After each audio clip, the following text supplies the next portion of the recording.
include animal kills and carcasses. Viewer discretion is advised. There really cannot be a better way to start off a safari than going off in search of whatever's at the bottom of that rainbow. This is Safari Live. Ready. 3, 2, 1. You are live, you are live.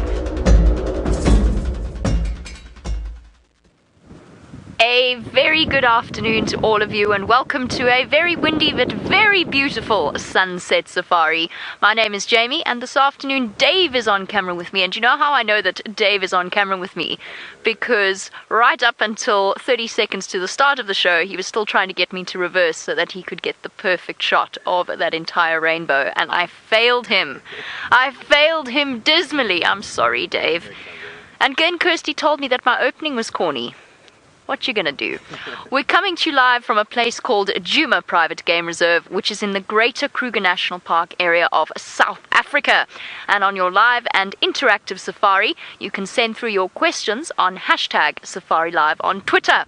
And you'll see, I've got my binoculars, I've got my bird book, because today is Birding Day, and it is going to be celebrated by a competition between Taylor, myself, and Byron.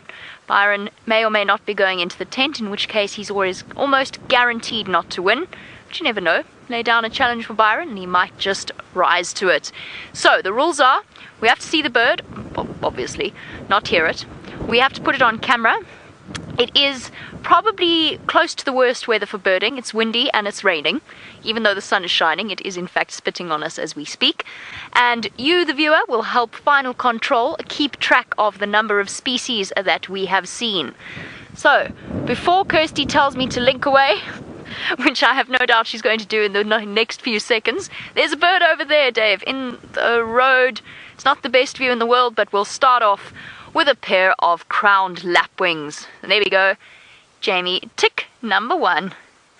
And there we go. I'm glad I got in first because Taylor has also got a bird and she needs to say hello.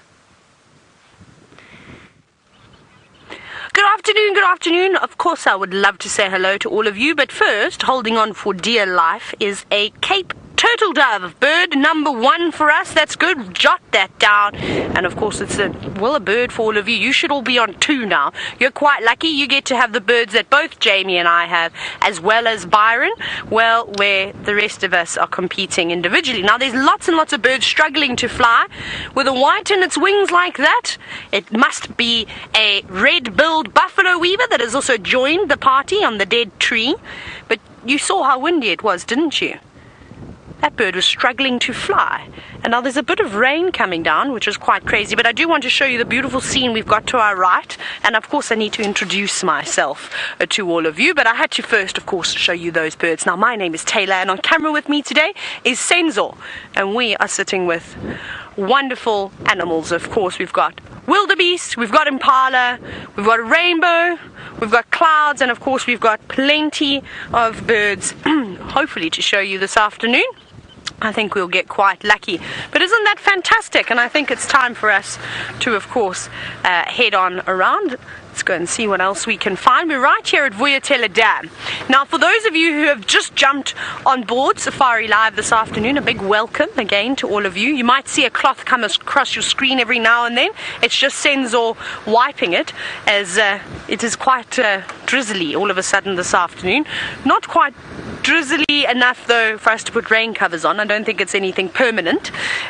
But yes, for those of you who have just joined us, what I really wanted to tell you is how you can communicate with us. You can hashtag Safari Live. Now Senzo's just wiping, of course, the screen. There we go, wipey wipe, squeaky squeak. Now it's lovely and clean, and like I said, that will pop through every now and then. Any screenshots you get of the birds, of the fantastic rainbow sighting we've already had, anything like that, again, just hashtag Safari. We want to hear your questions and keep us updated if we get any record highs for new birds. That would be quite good. But let's go and continue the birding. Not here because we've got the turtle doves. Turtle doves, you're out. We've done you. We've got hornbills. Hey guys, you must know it's the birding day. There they are, right here next to the car. A yellow, or let's do proper bird names today. A southern yellow-billed hornbill. So that is the full name of this bird. It's quite a long one. And out of the hornbills, all the smaller hornbills, they are indeed my favorite. They have got the most amazing character. This one is not particularly grumpy, and I don't think we can use it in the grumpy birds of this afternoon's safari. We won't be able to include that one, but we'll find some miserable ones sitting up in a tree. What else have you spotted there, Senzo? See, Senzo's on form today. I told him that we need to win, and I quoted Ricky Bobby, and I said to him, if you ain't first, you're last. So he knows Senzo's up for the challenge, and he's actually found more birds than I have. And this one has just eaten a caterpillar by the looks of it. See how it's looking around?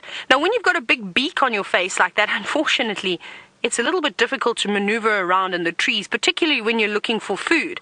So you do see them turn their heads at all sorts of peculiar angles. And of course, they're just looking for beetles. They're looking for caterpillars within the leaves. And if you remember the one day that I was showing you leopard urine, a territorial marking, you'll notice that as I turned up a leaf, there was a caterpillar hiding underneath. Now, Take Care, earlier we had spotted some birds on a tree, and Take Care was actually wondering, why do birds like to sit in dead trees? There's a number of different reasons. It also depends on the size. So for the bigger birds, big raptors, to sit up on dead trees like that, it's a little bit easier when you've got big wings to take off. So you'll often find the vultures, particularly the vultures, roosting up in dead trees, even on a cold, miserable day. Whereas the others... Senzo was excited. He's just tapped me. He said he's seen something. Let's just get a little bit further forward. Hey, have you got one there? Crested barbet. Very nicely done. There's another one. Oh, let's see. They like to bob around on the wood. That was very quick, Senzo. That is 110 points to you.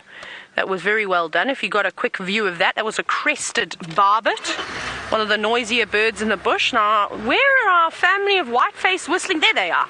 There's our ducks. That's a good thing about coming to Vulture Dam this afternoon for the birding challenge, is that of course we're going to find some birds here, and hopefully Jamie is going to pop past Chitwa Dam a little bit later, and then she'll have an extraordinary amount of birds here. Lots of different types over there.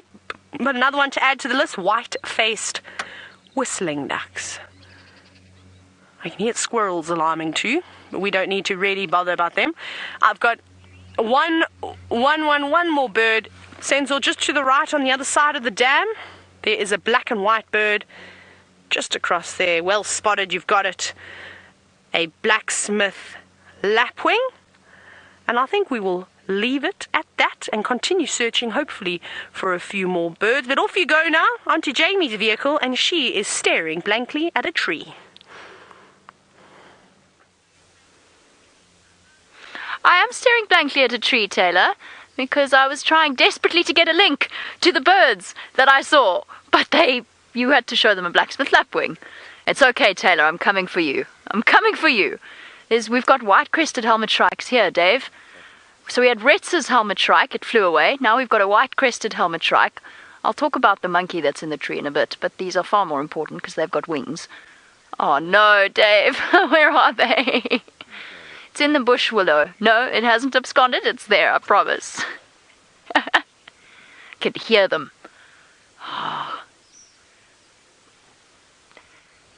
Okay, wait, hold on. I can see one. 2 species of helmet shrikes. There comes one, there comes one, there comes one. There they all are. Marvelous.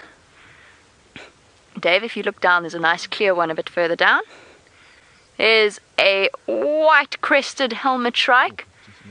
Oh, Dave! Look, it's still sitting on that branch to the left, where the branch curves up and round. There we go. White-crested helmet shrike. We did have Retz's as well, which is actually quite a rare find. But that's okay, Taylor. You show them your blacksmith lapwing.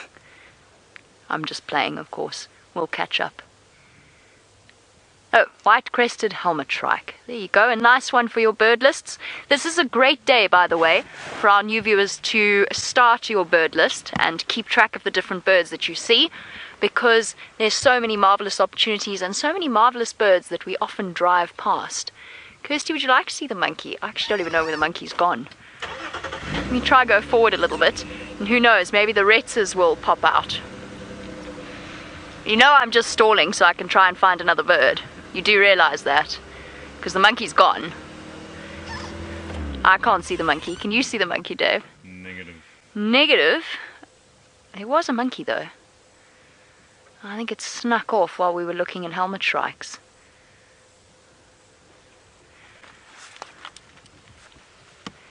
There's another little bird fluttering about in the back there. I think it was just another helmet shrike.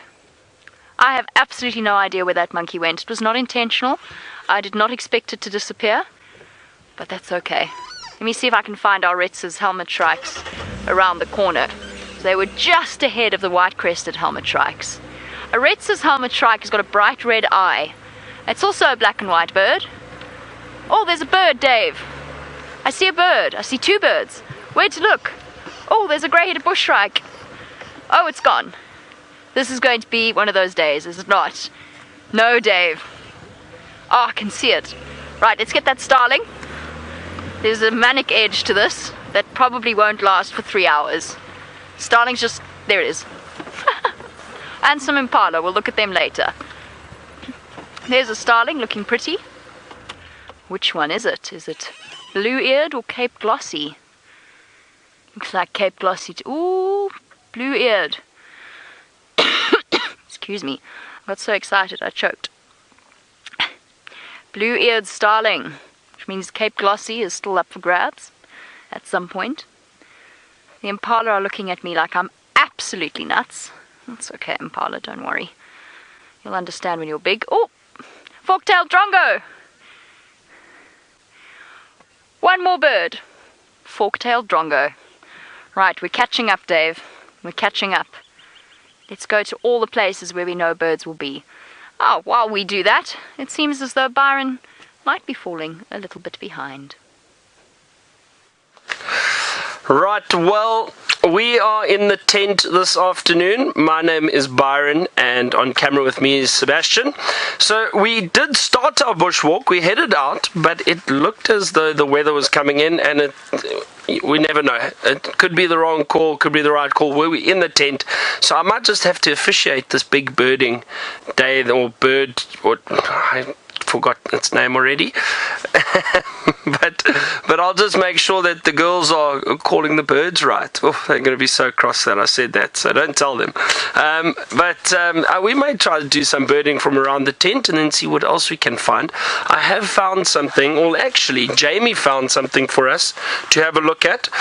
Before I stick it under the microscope, just have a look here in the little tin. Let me hold it there for you, Seb. Is that a bit better? Yeah. There we go. Oh, sorry. That's all right. That is called a little Europlectes olivaceus. And is a scorpion, which Jamie found on her towel. She's very lucky it didn't sting her, because this little scorpion actually has a rather powerful sting. It's got a lot of venom, and you can see by that very thick tail. Look at that thick tail. I was going to point, but I won't. I don't want to upset him, but see that thick tail over there? Look at that very, very thick tail, and those thin pincers, tiny, tiny thin pincers. Now that is a sign that this scorpion has got a lot of venom. All scorpions have got venom though, so don't be mistaken. They all have venom. However, these ones with the thick tails and the thin pincers, they have got very strong venom, and then the ones with the big pincers and the thin tails are not as venomous. But this one apparently will give you about a 7 out of 10 sting on a pain ratio. Now, I don't know whose pain ratio or pain scale that is. But apparently it is very, very painful, so you do have to be careful with these little guys. I will set it up a little bit later, see if we can look at it under the telescope, little microscope. I think it'll be a bit difficult to set up now because of the tin. It will shine and reflect up, and I don't think it'll be very clear, so I'll try to set it up. Now, Taylor and Jamie, as we said, are birding at the moment. Let's see how Taylor's birding is going. We haven't found any more just yet, but we have just driven down Hyena Road, which is a road that I have not driven for a very, very long time, so I thought we'd pop down here because there used to be some really great mud wallows, and because it's coming towards the end of the afternoon, this is normally when a lot of the birds come down to have a drink, so maybe we'll get lucky enough to perhaps find some birds around here. Here comes our first mud wallow. Let's have a look around here. Oh my goodness, it's almost dried up. That's a pity. Have a look at it. There's nothing left. Now, I don't think that is even very wet at all. It's quite dark in colour, but not like the little pan where the nest cam is. Not muddy like that. This has dried up, and unfortunately nothing is going to come down and drink from this. So, well, definitely at some point were some buffalo. Maybe some rhinoceros, maybe some warthogs, maybe some elephants that would have come down here and churned up all of that mud. But now it is dry and it'll have to wait until, well, closer towards the end of the year when we're going to get our rain again. But let's keep searching. Oh, here's the other one. This is a bit more of a slosh pit. That is great mud. Now, our beard, a question from you. You've said, isn't a blacksmith lapwing a type of plover? I think they used to be called plovers, and then they changed a lot of their names. And if you look very carefully with plovers versus lapwing, a lapwing, well, its wings do exactly what it says it does. They cross over like this. So that's one of the main differences. I think it's got to do a little bit with size as well. I think lapwings tend to be slightly larger than perhaps the plovers. But, well, it's just one of those things.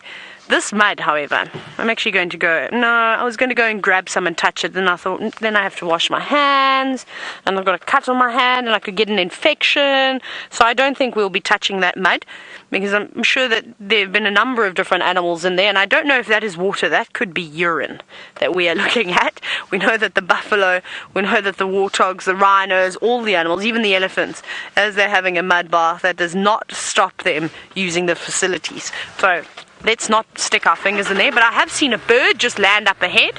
Let's hope that it's not a bird that we've got on the list. Oh, we've got advertisements today. I've just remembered. Thank you, Kirst. Only 2 minutes away from a fake advertisement. Remember, we've got TV coming up, so we need to practice these things.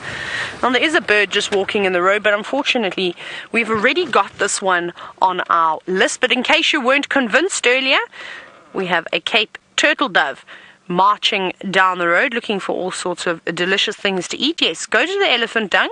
You may find yourself a seed or two in there. No, he's bypassing.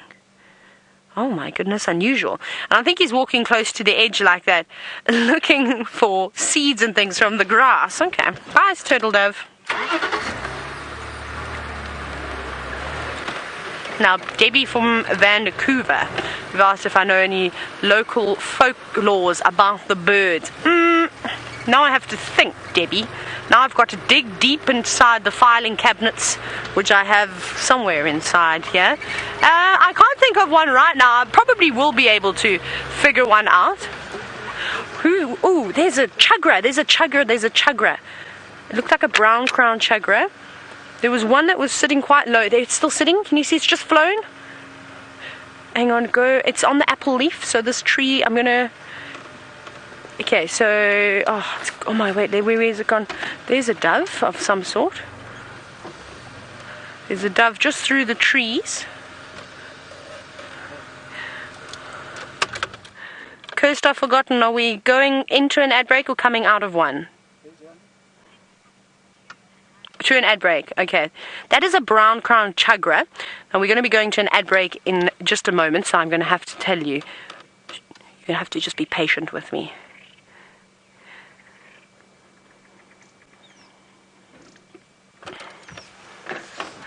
Right, we're going to be going off to an ad break very shortly. We're doing a birding day. Don't go away. Keep your pens and papers close by. Who knows which feathery friends we're going to see next. We are in a fake ad break. Of course, it's not real, but that little bird that you did see very quickly, of course, that was a brown crown chagra. Nice one. I love the chagras. I love the southern chagra. Is quite nice. We used to see the black crown chagra as well down in the Eastern Cape of South Africa.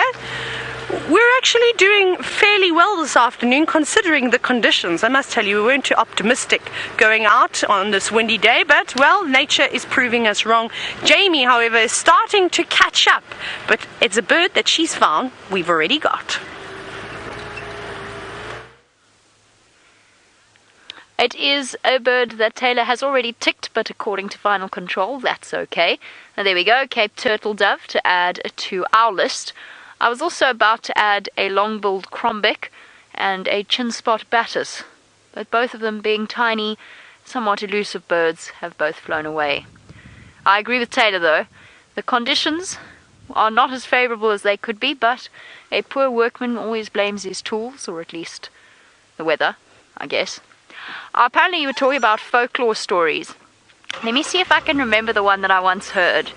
It was about a time in life where I can't remember exactly where it comes from, but basically all of the birds were white in color.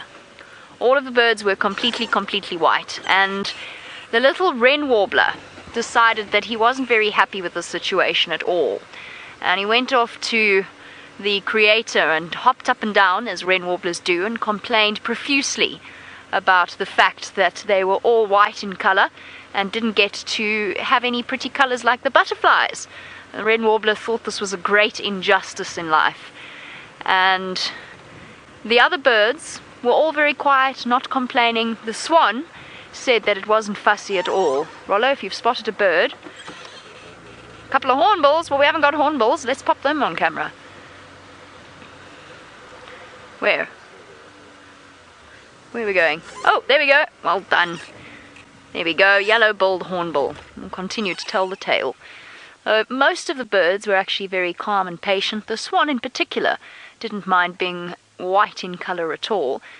And the birds complained and complained and complained, the little wren warbler, until eventually the creator gathered all of the birds together and said, okay, to teach you a lesson, I'm going to give birds all kinds of a vast array of colors, but, little wren warbler, you shall get the browns and the tans, the colors that aren't very exciting, and those of you who were silent and didn't complain at all, like the lilac-breasted roller, you get the beautiful colors. And to this day, the wren warblers and the cisticulars and all of those little species that hide away and make more noise than anything else, they're hopping down, up and down, and complaining constantly about the raw end of the deal that they received. And they still haven't learnt their lesson about not complaining about what you've got.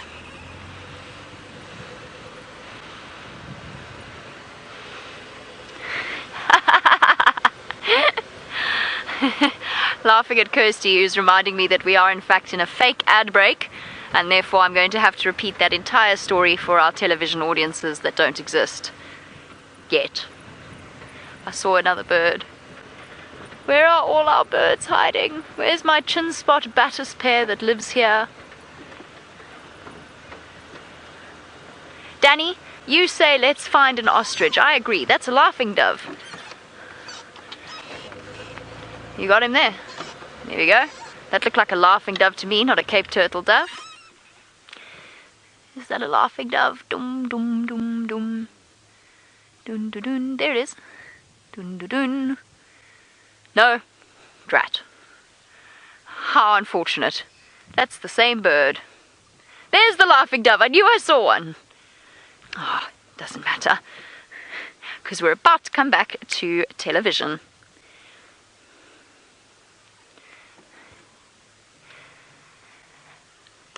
Welcome back on our live television show where, since you've been gone, all sorts of exciting things have happened. And just a quick reminder that you are on a live safari.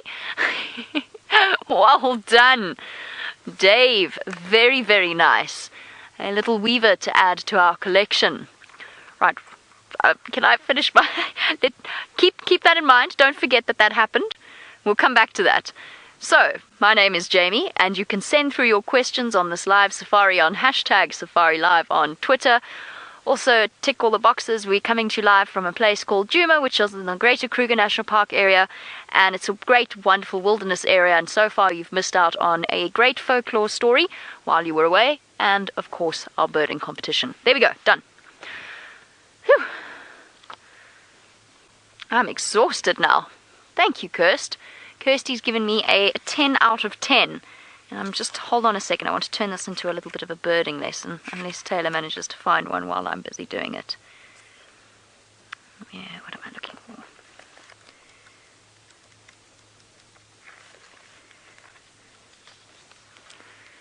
for? Right. So. Cute, man. Look at them all gathered together there.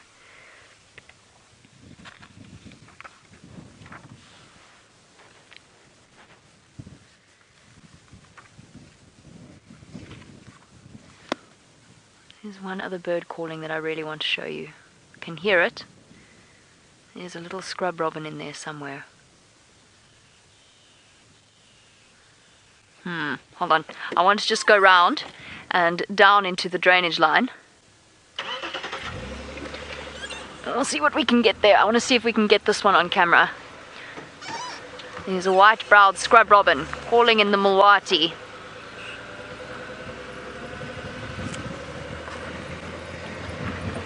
Oh. Our rain cover that we don't need. Fluttering about. I'm going to go off in search of the bird that I can hear calling. Oh, and there's a laughing dove. But, quick, Dave. Let's send you across to Taylor. That was a laughing dove, by the way, with her lilac-breasted roller. We've got a lilac-breasted roller. That's exactly what we've got. I feel like we're all have had too many energy drinks or something today, as I think we're speaking so quickly. But it's not just because we're so excited about the birding day that we're able to do this afternoon. So here we go. A lilac-breasted roller.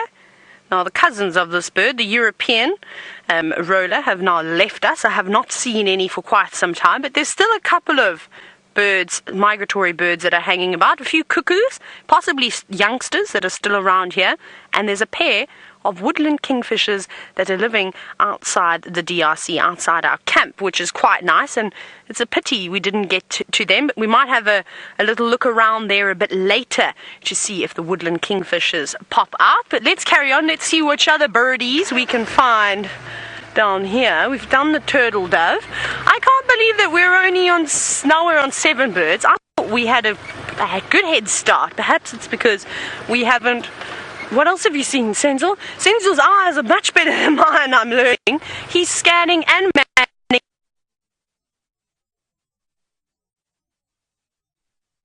Oh dear, it sounds like we've got sound on here and it's all going pear-shaped, signal's gone.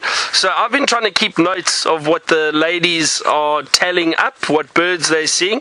I didn't get the beginning names, but I think Taylor's on 7 and Jamie's on 7.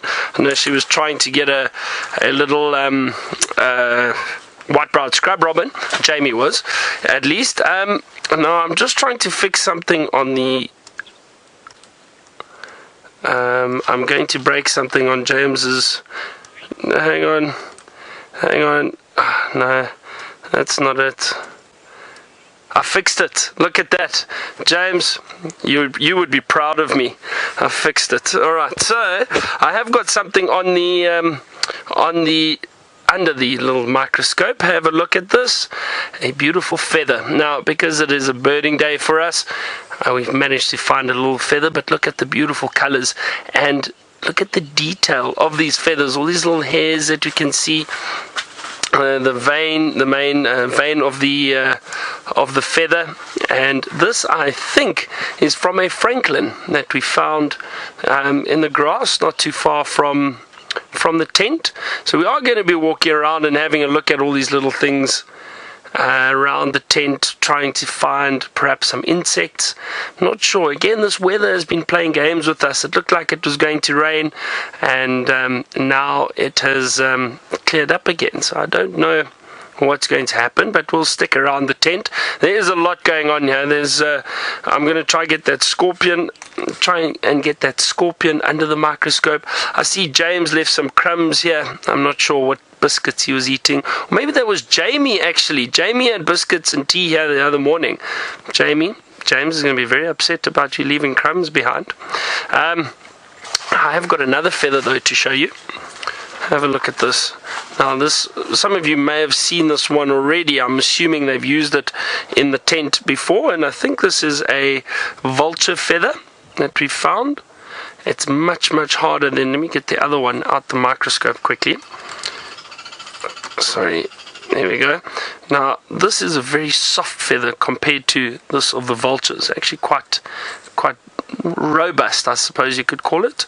Very, very tough feather compared to this very fine feather of a francolin. So this, I do believe, is a vulture feather that they've managed to find.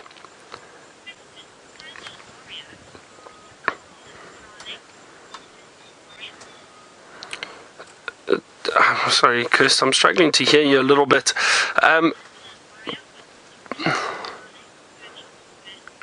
Oh, okay. So, Pangolin Warrior, you wanted to know what the difference between the starlings are. Good question. Let me show you. Now, I've got my bird book. So there's a number of differences while Seb tries to make his way around again.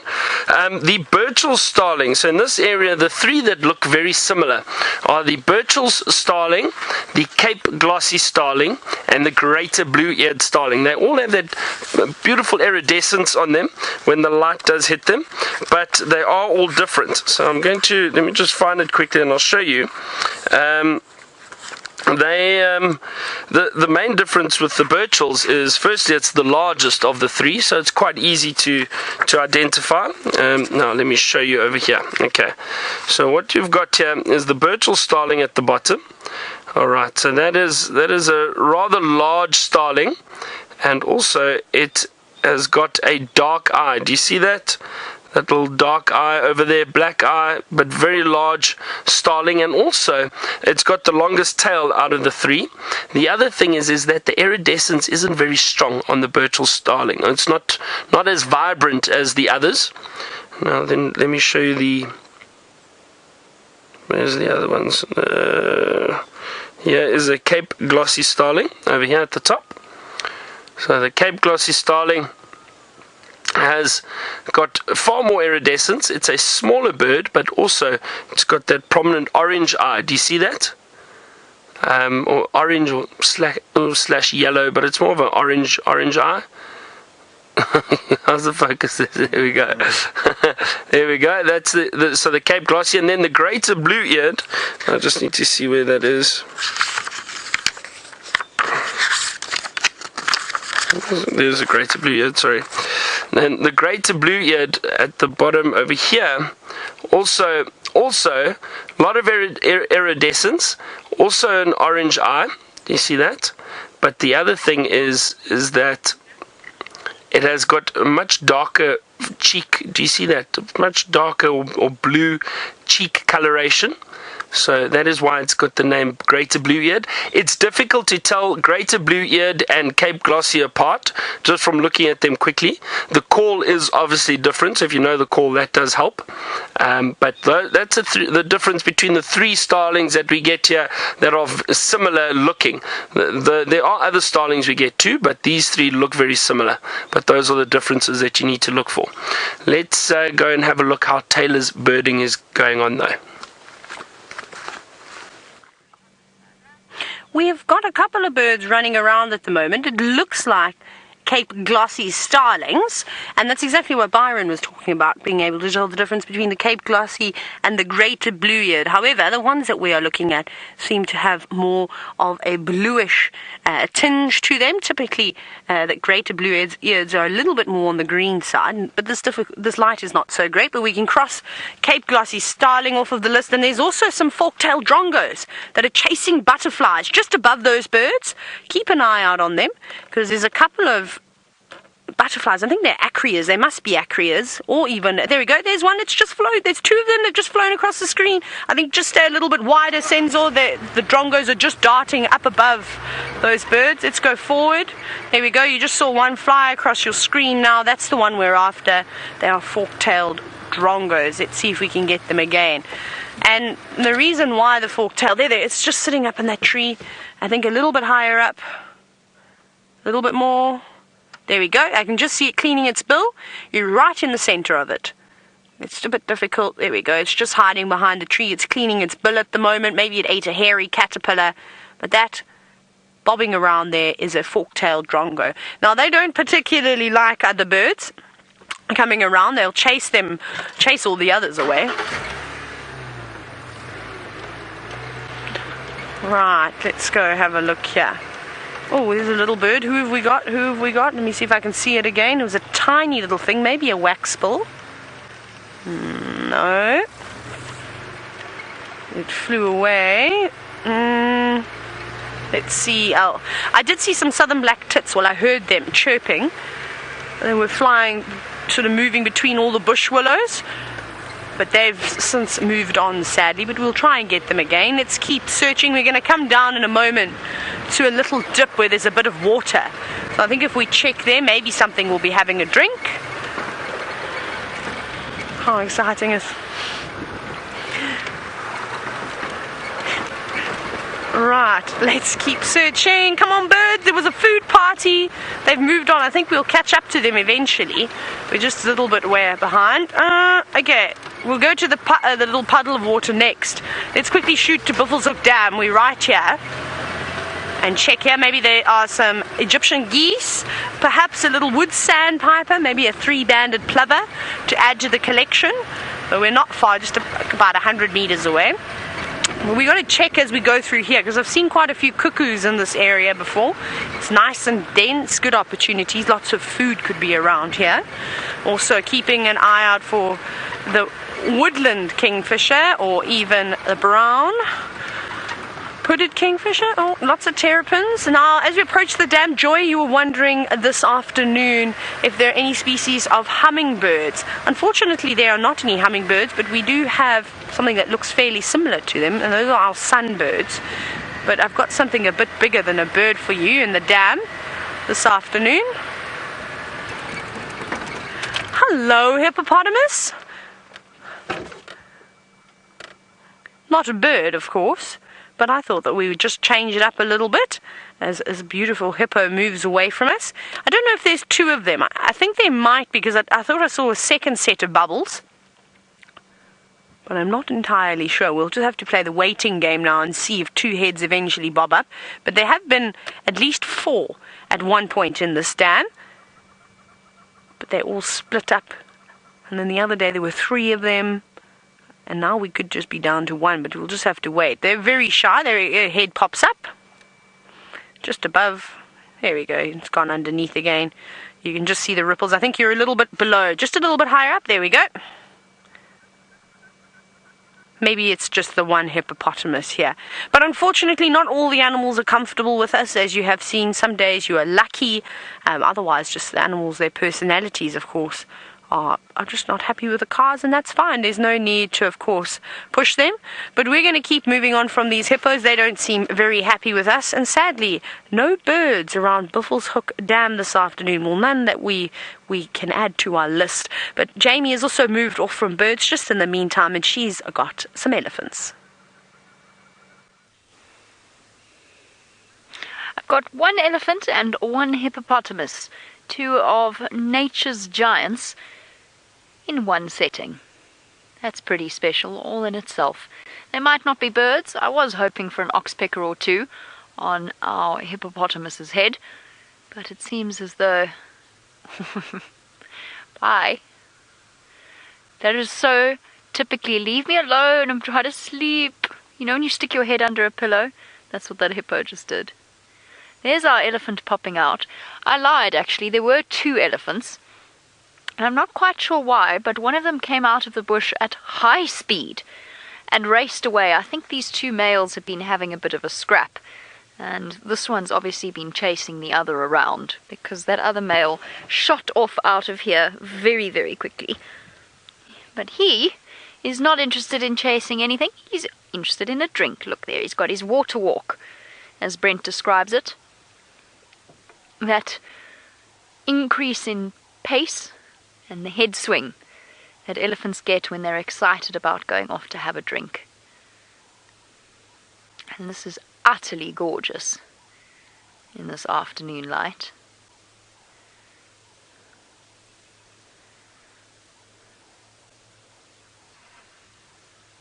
Nice big drink.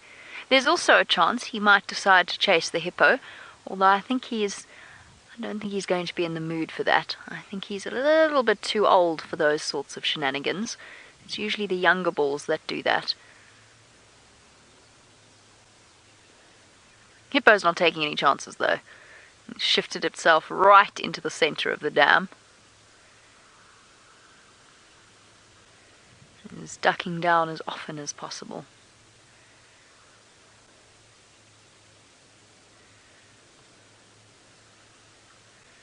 Basically, this is an excuse for me to sit still and look for birds, Dave. I hope you know that. That's why I've gone so quiet. I'm busy casting about for any feathered creatures that might be around here. But there aren't any, except for doves, which we've already done. So we'll settle contentedly for our elephants. And really, we can't actually complain.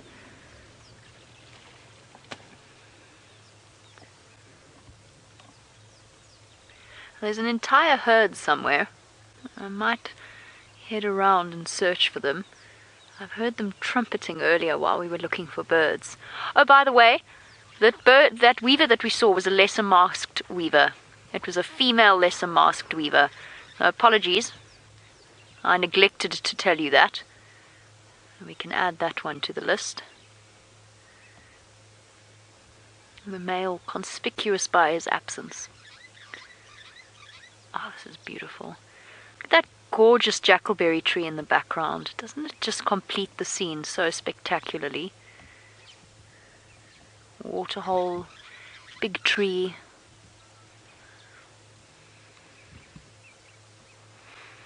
While I go off in search of, well, more birds, you may have guessed. Let's see how Taylor's doing.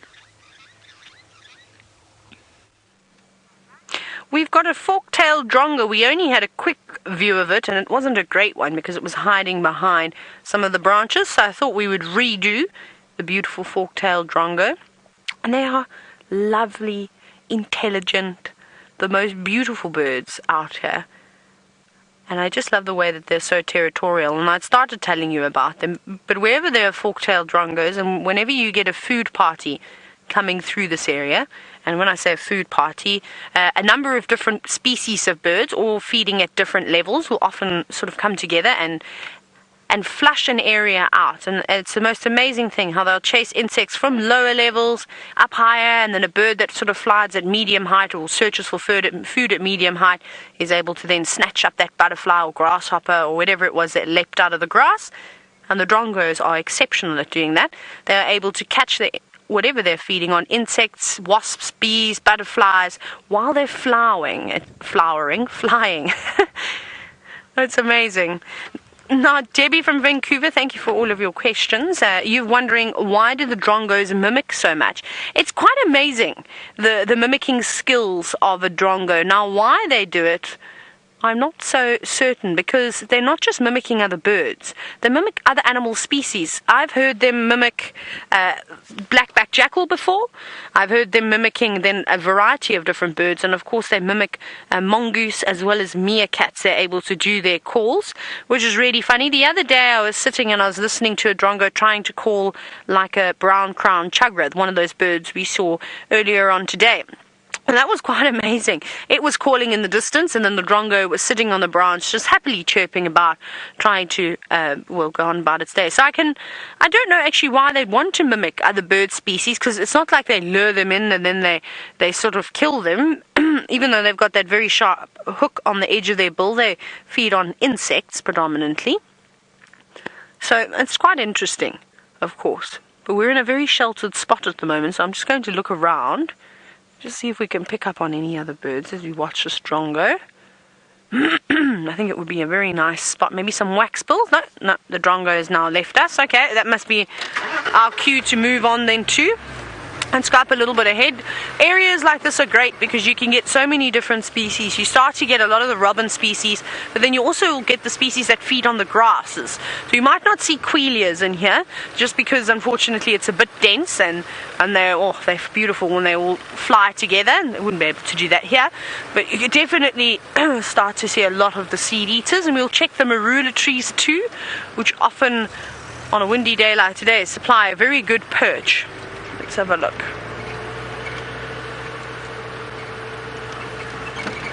Now, Ryan, you're wondering if the shrikes here impale their food onto thorns and things.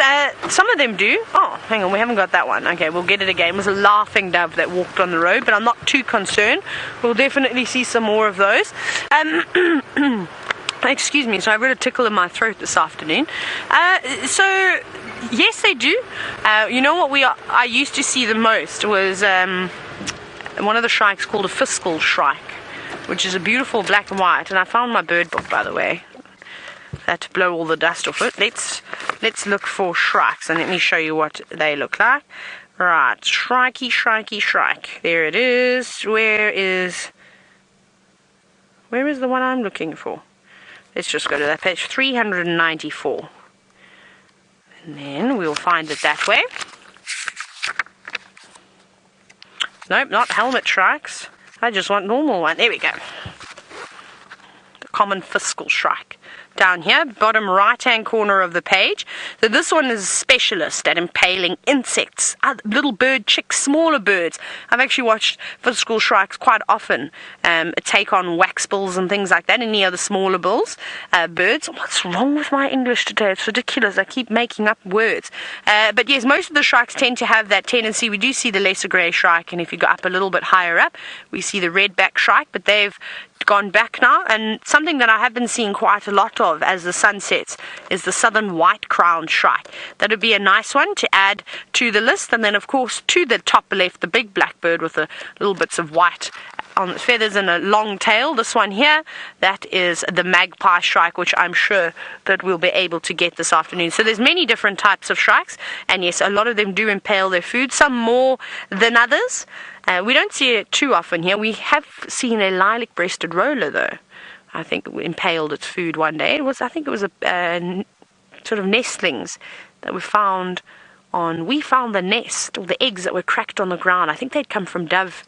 They were dove eggs, or something like that. And it was quite amazing. Where was it? I was on quarantine. Was it Jamie that... Well, Brent had found... I'm trying to remember the whole story. I think Brent had found these chicks that were impaled, and we'd found sort of the mess below. Anyway, it's quite interesting.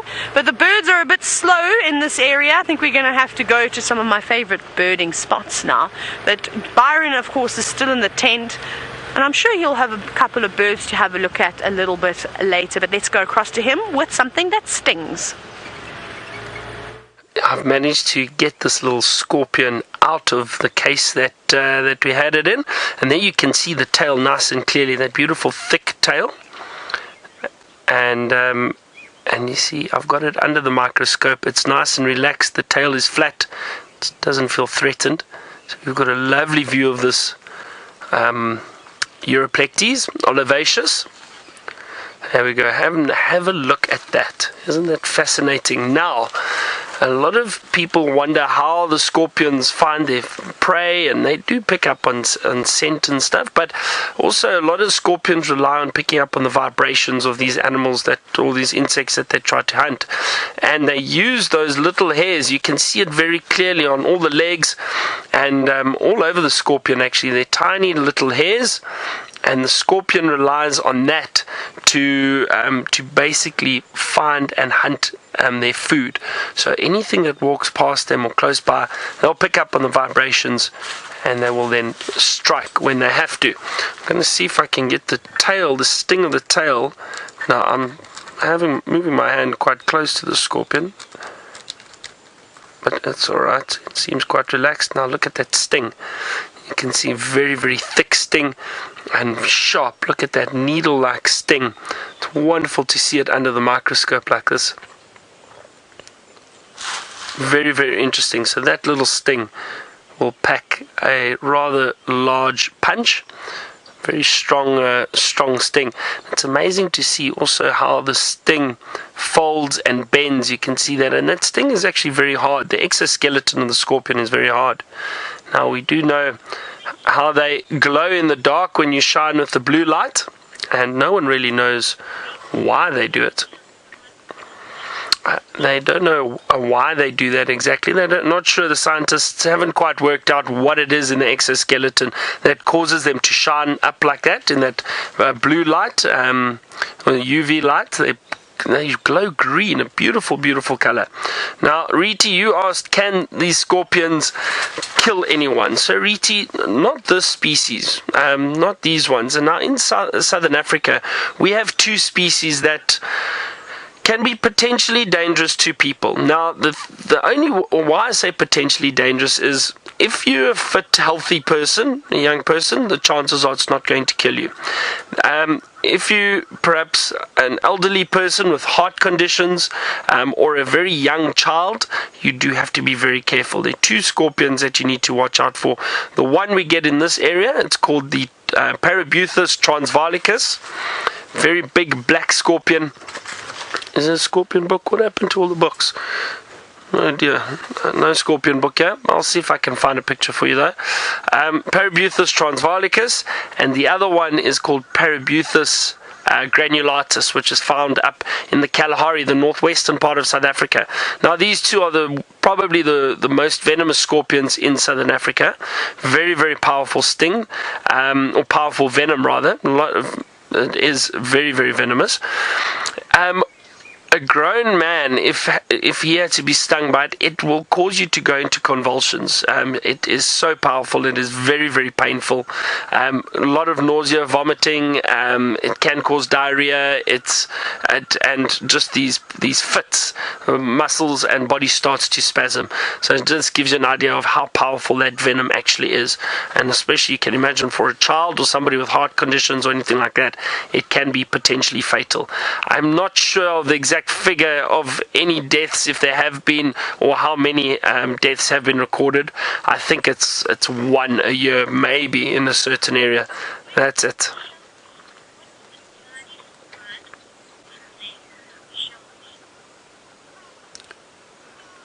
Shelby, you asked, what are the tiny little lines on the scorpion? The tiny little lines on the scorpion's legs. Do you mean... I think she means maybe these. These little lines, I'm not sure. I think it's just coloration, Shelby, that you might be looking at. Do you mean those little the middle of the legs, the black section of the legs? I think that's what you mean. That's just coloration of the scorpion. They vary in colors slightly, a lot of the species, and depending on the exoskeleton and that too. It's also possibly a way for them. I mean, this one isn't a very big scorpion. So maybe it still hasn't quite reached adult coloration yet. However, this little scorpion will still give you a very, very nasty sting.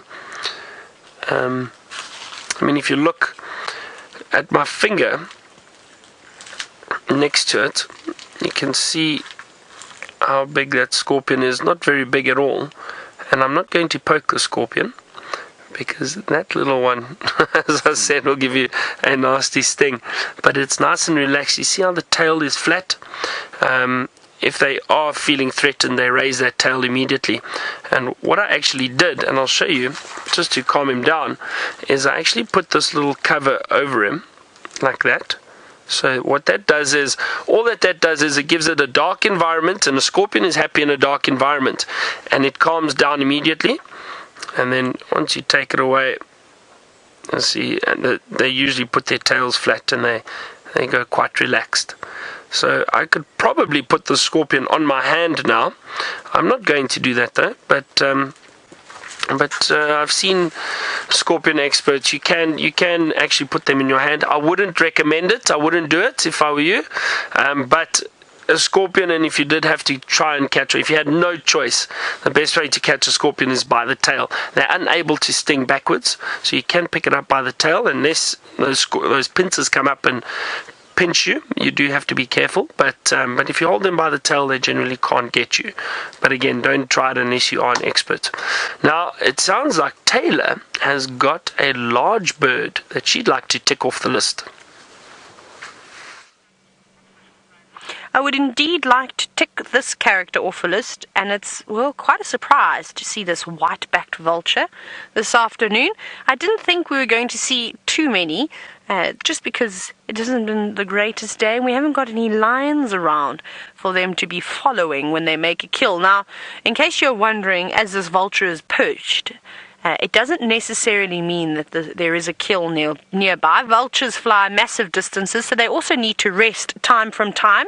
And a perfect spot, of course, would be to sit on this dead branch. Now, even just by looking at its crop, it doesn't look like it's eaten anything. It's not full at all. And there's only one of them. And because we've had the entire day, if there was something around here, you might find a few more scattered out. But then again, it could also be from the bad weather that we experienced a bit earlier. It was very cloudy. It was raining quite heavily at one point, and all those birds would come down to land, particularly the big ones, and wait for their feathers to dry before they carry on with their day. And when you see vultures circling up in the sky again, it also doesn't mean that there could be a kill. They normally just catch the thermals, of course, so that they can soar nice and high in the sky. But when they start dive bombing down towards the ground, then you can expect to perhaps see a predator or see lots of vultures on a kill. Jamie, however, has got a rather small bird compared to this vulture. Let's go and take a look. Much, much smaller than Taylor's vulture, but definitely more vocal. In terms of day-to-day calls, we have a grey go-away bird and what I thought was a yellow-billed hornbill, but is in fact, it is a yellow-billed hornbill. I was so hoping it was going to be a red-billed hornbill. Oh, Dave, we tried. I can hear a rattling cisticola, but I know that doesn't count. No hearing birds, you have to see them. So I'm trying desperately to spot the cisticola that's rattling at me. But you can have a look at the grey go-away bird for now. I have a feeling that Taylor's far ahead of us, Dave. We're going to have to think this through. I think a trip to Chitwa Dam could actually do a great deal in terms of setting us a bit further forward. Apparently she's only one ahead of us, Dave. That's not possible. Is it?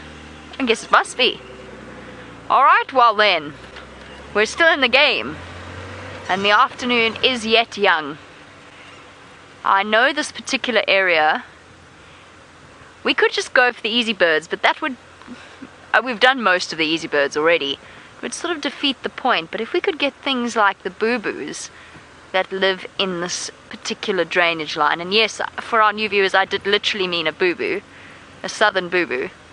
It lives around here. It's spelled B-O-U rather than B-O-O. So not like a boo-boo that you get when you fall over and hurt your knee.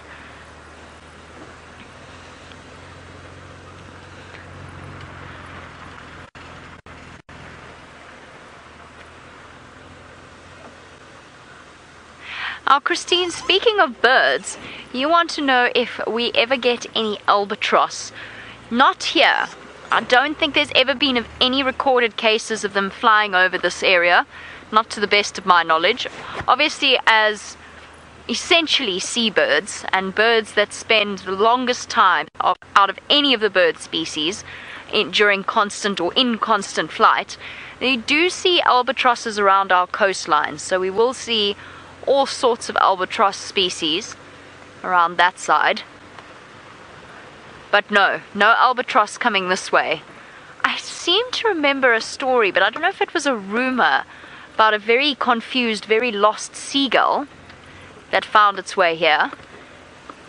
And we do get terns, but the seagull, who told me that story? Can't remember now. Ah, yes, the grey-headed gull at Chitwa Dam, that I did know about. A grey-headed gull I actually saw the grey-headed gull at Chitwa Dam when I went there for a rangers meeting many, many months ago. Unfortunately, before we had traverse on Chitwa. Alright, over to Taylor, who has got arrow-marked babblers. We do have got arrow-marked babblers. We have got arrow-marked babblers. This is just one of the party that is making quite a loud noise. You can hear in the distance. Hear them all shouting. Now they're gregarious. They live in big groups, and they are quite funny birds. There's a group of them that come and harass us in camp. They try and get into the kitchen and steal anything that they can really get, of course. But they're amazing birds, and it's not very often that you get to have a sighting of an arrow-marked babbler when it sits still. Typically, they make a lot of noise declaring their territories, and then they fly off from shrub to shrub. But this one is quite curious. The rest of the group has actually moved off now, and I'm wondering how long it's going to sit here, posing beautifully for us before it flies off. There it goes, and off it goes. It has to race back over to, of course, meet up with its family, who is now quite far down that way. But let's see who else is here. There's two birds sitting up on the top of that tree. I don't know who they are. It's quite difficult to see. Who have we got? Fork-tailed drongo, perhaps? Is it? Or are they starlings? No, they could be Cape Glossy starlings. I think just sitting there, yes. I think that's exactly what we've got. I need to get a bit closer. Let me see if I can go underneath the tree, because I can't. The silhouettes of birds, well, that's a whole new level of identification, isn't it? It's always quite difficult. Let's try and get a little bit closer. Before we do, in that very small marula just over there. There we go. Who was that? Oh, I think it was a green wood hoopoo, though it's on its own, so there's a possibility it could have been a scimitar. I didn't get a good enough look at that. I didn't get to see if its bill was black or if it had a red bill. Oh, let me see if I can get a view, because those ones we had up in the tree are indeed starlings, so that's fine. We don't need them. Oh, it's green wood hoopoos. So that bird we saw, they've just flown off. There it is, landing up on that knob thorn. It's a green wood hoopoo. There we go, a nice one. It might give a call. There are a couple of them. No, that's not the same one that we saw. It's part of the same family. There's another one that's just landed. How cool is this? We're quite lucky. We're actually seeing a few birds that like to live in groups too. And we're also with the chattiest bunch of birds this afternoon. We've gone from the babblers, and then if we're really lucky, we might be able to hear the call of the green wood hoopoo. Actually, I'm going to play the call for you so you can enjoy looking at those birds. Let me see if I can find the call. Let's go wood hoopoo. Now we've got to find wood hoopoo. Yes, I've got it. Are you ready to listen?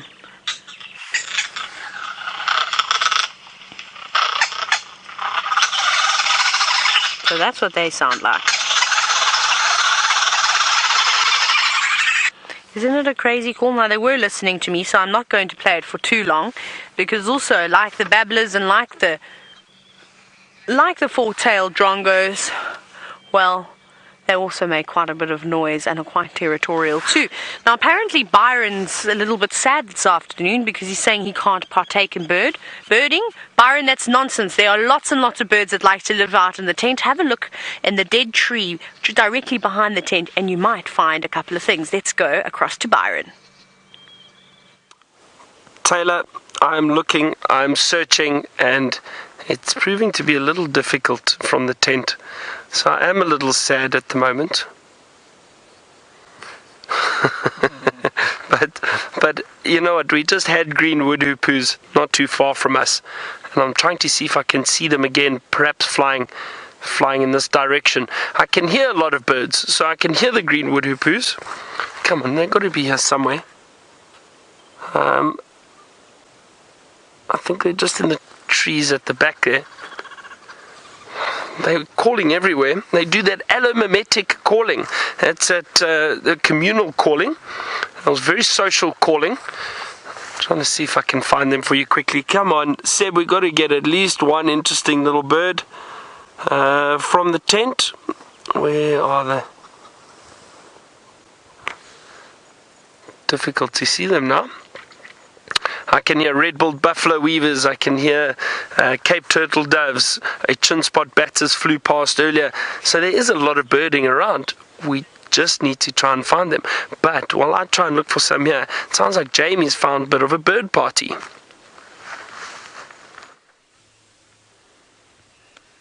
I do indeed. I have a 3-banded plover. Absolutely gorgeous little bird. And look at that with its reflection. That's just too beautiful not to sit and appreciate for a moment. And then, if we scan to the right, there's the blacksmith lapwing in the corner there. Can you see it there, Dave? It's in sort of there-ish. There we go. Blacksmith lapwing. I know Taylor's already got that one, but we haven't. Blacksmith lapwing. And of course, something much larger, a bit further to the right, in the form of an elephant who's got an itchy foot. And he's currently using a stump to scratch it. And that was an emerald-spotted wood dove, by the way, that flew into shot ever so briefly, just to the right there it is. I think it was an emerald-spotted wood dove. Looks like it, or is it just a dove? Oh, we may never know. I don't think that one counts, Dave. Look at this elephant. Shame it's got such an itchy sole of its foot. Oh, there we go. It seems to have finished scratching. Now time for a dust bath. And off he goes. Interestingly enough, this is the elephant that I saw sprinting away from Twin Dams earlier. So he obviously didn't want to stop for a drink there, because he was being pushed by that other male. And he's got a very distinctive floppy ear. Well, not the right one. The right one was just floppy because he put his trunk on it. But his left ear is strangely floppy, which does happen occasionally. Elephants do injure the cartilage in their ears, and sometimes that actually never heals, and an elephant has floppy ears for pretty much the rest of its life. A beautiful boy.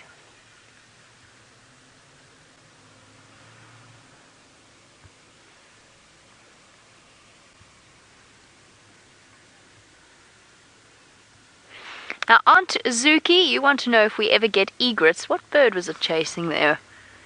What is that on the ground? Oh, it's a starling. I think it's a blue-eared starling again.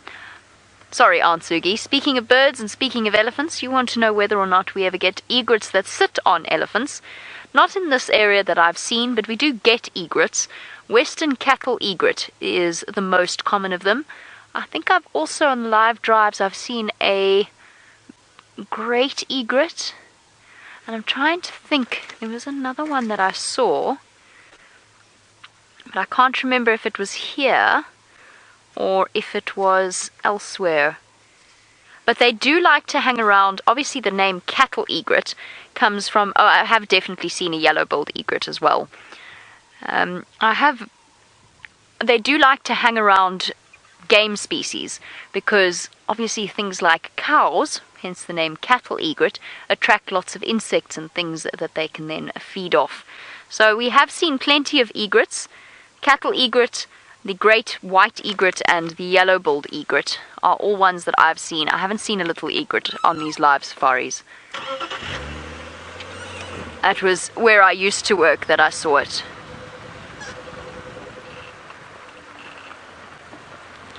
We're going to have one last look at our Ellie, just in case he decides to disappear.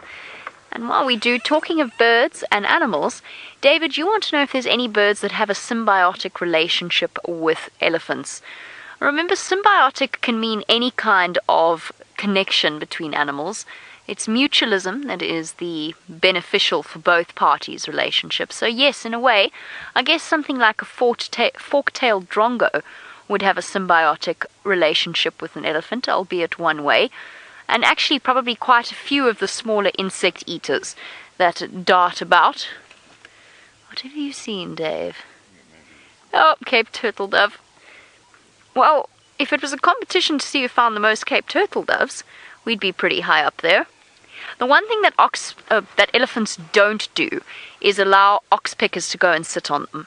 There is something about them, even though elephants do get ticks, despite the rumor that their skin is a little bit too thick for the ticks to actually plant themselves in the skin, they do have ticks, very large ticks, and you'd think that they might be tolerant, because they're clever animals, of something like an oxpecker that's helping them out. But they don't tolerate it at all. And any oxpecker that is foolish enough to try and land on an elephant gets shooed away almost immediately. I see a waterbuck as well. Obviously, even though we're birding, we're not going to neglect the mammals. So although our elephant is gone, oh, you're not a waterbuck at all. You're a kudu. You're two kudus. Do you have any oxpeckers on you by any chance? Not that I'm just thinking about birds or anything. Why don't you have any oxpeckers? Look at those massive ears. Oh, that's pretty in this afternoon sunlight. It really is a beautiful time of year.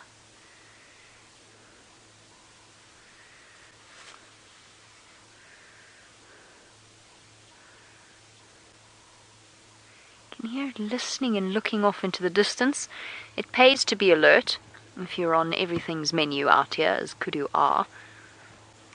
And I think what they're probably looking and listening to is just any sounds. Even a bird flapping can provoke a response like that in antelope. Here comes a second kudu, as you know. Oh, and there's another. Looks like a blue-eared starling to me. Oxpecker! Yay! I was secretly hoping for that, or not so secretly. Red-billed oxpecker. We can tick that one off the list as well. Back to what we were talking about with elephants. Antelope are quite happy to have oxpeckers that will come and sit on their backs and help to clear away the ticks. Nothing much smaller than an impala, though, will allow oxpeckers on them. So you don't see oxpeckers on steenbok really, or duiker, but you do see them on the larger antelope species. Buffalo as well, rhino, giraffe. More kudu. There's lots of kudu. You okay there, Dave? Sorry, over-enthusiastic. Dave was so excited to film the kudu, he nearly whacked the camera off the tripod. Look at that. A whole kudu herd, babies included. And this morning on Cheetah Plains, Dave and myself were treated to a lovely sighting of them playing and chasing each other around.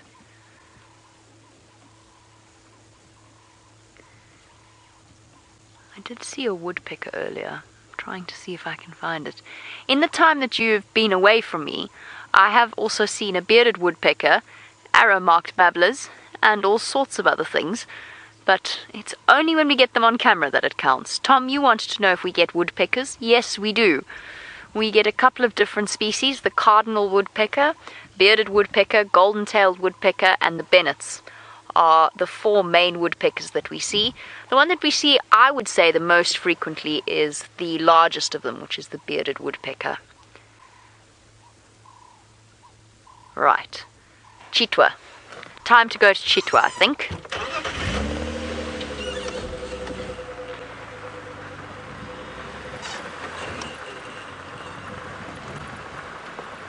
And while I head to another waterhole, because it is the best place to search for birds, Byron has found something that isn't a bird. Now, I have managed to find a beautiful dung beetle outside, and we're not sure what happened to it. It is dead. It is dead, and it is hollow. And I have no idea, but this is a rather large dung beetle. I'd like to show you, just in proportion to my hand. Oops, sorry, let me put it over there. Look how big that is.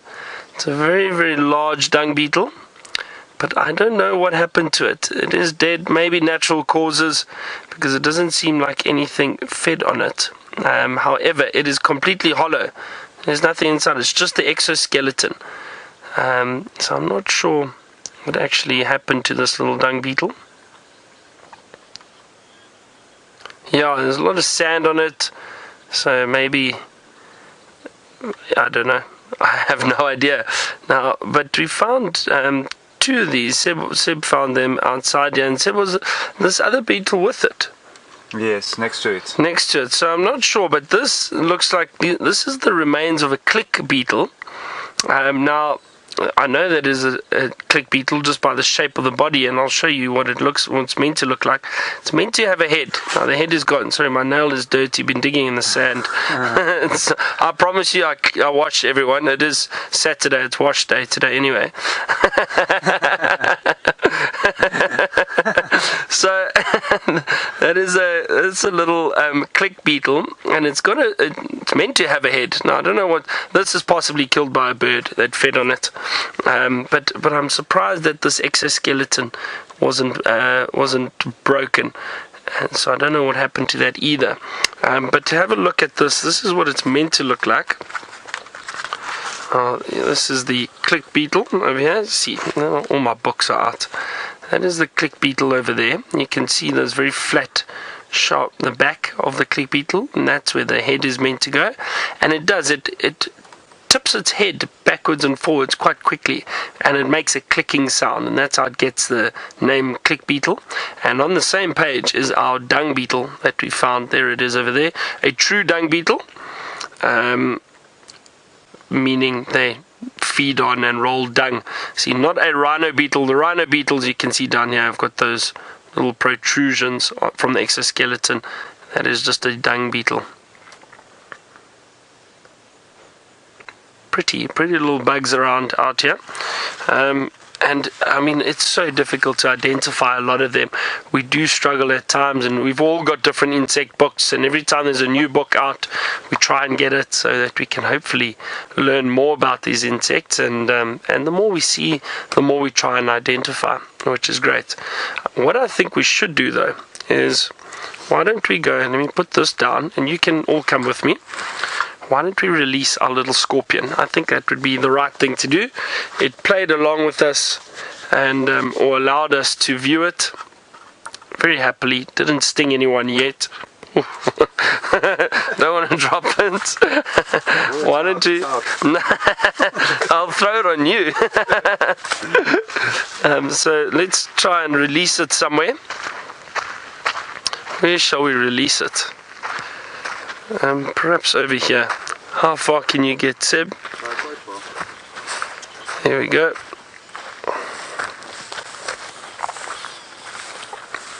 A nice little woody section over here for the scorpion, so that's perfect. You can hide underneath there, and there he is, still quite relaxed. So let's see what happens. Wait. Okay. Ooh. So I'm going to drop it there in the sand, and there you see, look at a beautiful colour though, wow. Where is it? He's just over there.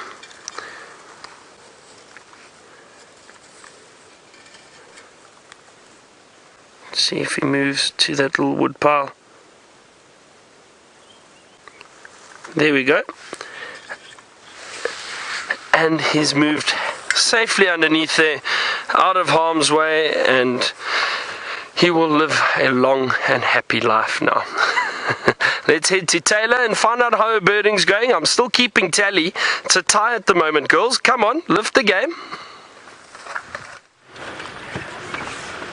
I don't like ties, wearing them or tying with other people. Ha ha ha. But we've come down now to some of my favorite spots for birding. So we're on Twin Dams. We're going the opposite way. We've just come from Chele Pan. Very sadly, there wasn't much drinking from the water, which is a little bit disappointing. I think that the water holes are absolute flop today. Normally there are an abundance of life, and seeing as though the wind has died down quite a bit too, it's now turned into a fantastic afternoon. So hopefully the birding will improve. We've got lots of common ones that we can still get. So as we drive through here, it's actually nice to be driving and looking for birds, because you can stop. And I can hear some tweets. Who have we got? Sounds like maybe a white-browed scrub robin I can hear calling. Let's see if we can find it.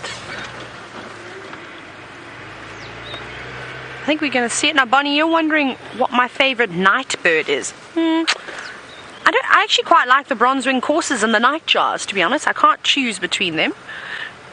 I'm distracted because... Oh, here's birds. Here's crested francolins. Hi, guys. Been looking for you the whole day. They're running and darting over a little shrub. Isn't that nice? And we've got Crested Franklins. It's another one we can add to the list. There was also a Swainson spurfowl calling not too long ago, so we'll keep an eye out for that fella. It could be anywhere nearby. There's go-away birds flying. Can we get them? I don't know. There, it's landed. Senzo, you got lucky. There's one that landed just further to the right. There we go. There's a go-away bird. Another one to add to the list. The big crest, of course, gives it away. Quite a large bird. We are going to be going to a fake advertisement in a little bit, so please don't mind me as I talk lots of nonsense. Probably back.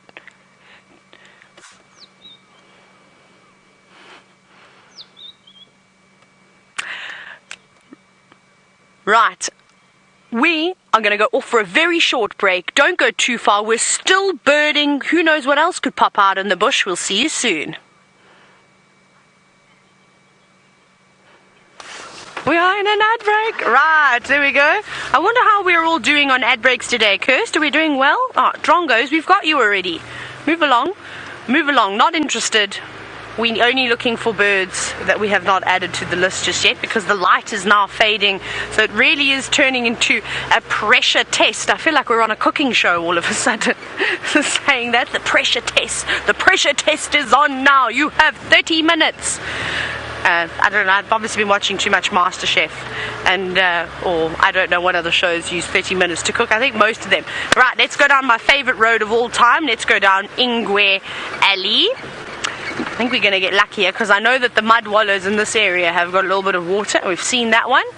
Glossy Starling, Bon Voyage. Let's see. Oh, no, Turtle Dove, we've got you. We need Swainsons and Natal Spurfowls. Good area for them here. There's definitely some robins calling. We could use those.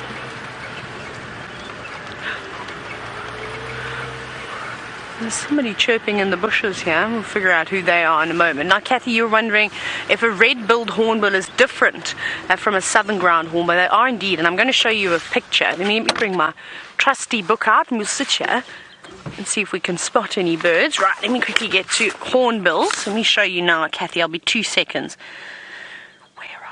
Southern ground hornbill, 266. We'll start with that. So they're quite different, in fact. The southern ground hornbill is much larger. 266. Yeah, here we go. And we're on the hornbill page. So there we go. There's the southern ground hornbill. They're massive and they spend a lot of the time on the ground. They do go into trees to roost, however, but they're massive. They're quite heavy. They can weigh up to 6 kilograms, firstly, whereas I'm not sure what a red-billed hornbill must weigh. Quite small, much smaller, probably not even a kilogram, I would imagine, but we'll double check that now. So you can see them. They've got massive wings. They're a lot more robust than the other species of hornbills. Like I said, they can fly pretty well too. Now I'm going to turn the page, and what we're going to do is we're going to go across to the red-billed hornbills. Here we go, the southern red-billed hornbill just in the middle. So now you can see quite different, and I'm just going to look at the weight.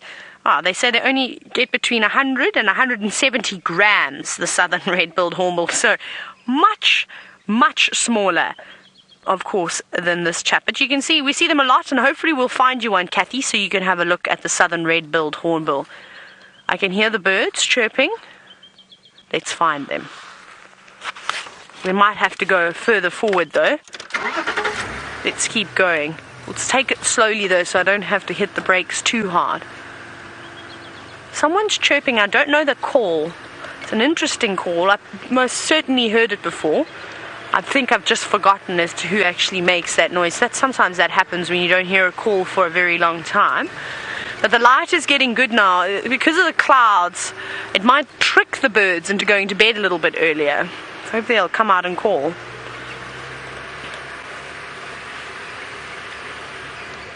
Now, TYU, you're wondering if the hornbills are the ones that lay their eggs in other nests. Not quite. So those are the cuckoos. The cuckoos are the brood parasites. So adult cuckoos don't rear their chicks. They find hosts and they will actually lay their eggs in others' nests, whether they scoop away some of the other eggs. They also can match their eggs so that they look the same as their host species, which is quite amazing, I think. But right, Now we've got very fresh elephant dung. We're also coming back out of the ad break that we just went into. Of course, they just pretend. So in the last 10 seconds, I'm going to go very quiet, and then I'll welcome us all back. We've still got 25 seconds to go, though. Who's on the road? Oh no, we've got these ones. It's the Crested Franklins again. Can we just count them all at once?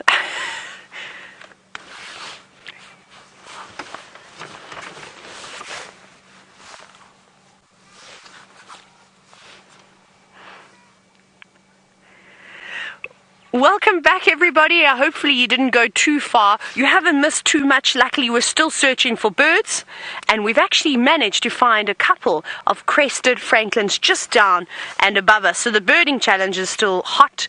It's still going, and we were tied. I think I may have jumped to the lead now with these Crested Franklins. Oh, so much pressure, course, to do these ads, but I suppose we have to get them perfect, don't we? But that's one. Let's not waste any more time on this bird. Sorry, bird, it's not that I don't like you, it's just that there's a competition going on today, so please don't be offended if I say that I'm not keen to just sit and watch a Crested Franklin for 15 minutes, because in 15 minutes we could find a few more. We need a laughing dove. We definitely need one of those. We need oxpeckers. We need so many common birds still that could easily push us further and further into the lead. No, nothing in that mud wallow. Come on, birdies. They're being a bit rude this afternoon, don't you think? And what's going to happen next is, because I'm about to send you across to, of course, Byron, who's in the tent, I'm now going to find a food party, and hopefully they'll hang around. But let's go back across with Byron, who's playing with his microscope.